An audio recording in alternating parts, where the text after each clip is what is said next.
Welcome back to Steve's Small Engine Saloon. Well, what is this?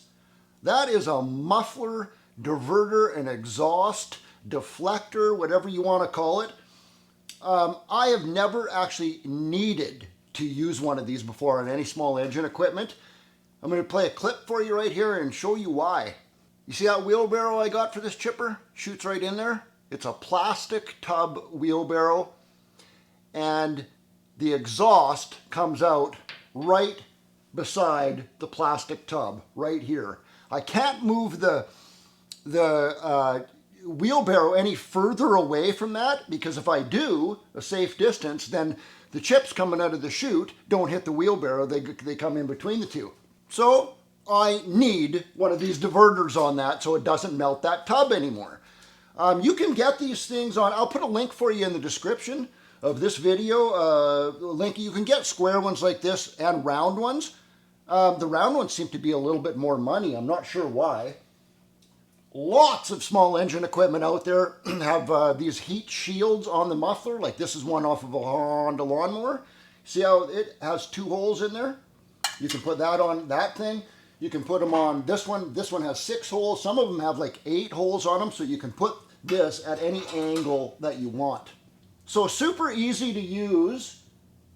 Need a drill, and what I use on these, because the holes in these shrouds are not pre-threaded.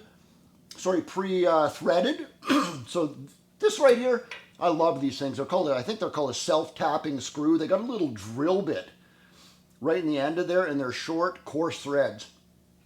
This is what you do. By the way, I can put this at any angle I want. Up, that's stupid because I'm standing here chipping.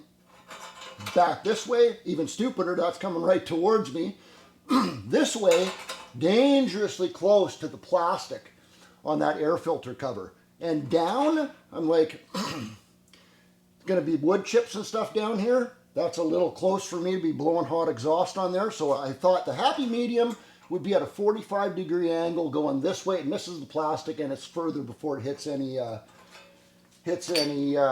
wood chips or debris on the ground. Self-tapping screw, I put it at that angle and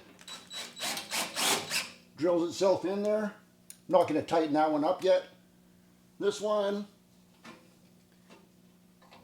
next hole. Boom. Look at that. Done. How easy was that? Like I said, I'll put a link in the description for you. I'll put this chipper, I just bought this chipper. I'll put a link in there for you too. I got a good deal on it. And I'll put some other links in there for you too for some other videos. Till the next one, everybody, I hope I helped. Cheers, Steve out.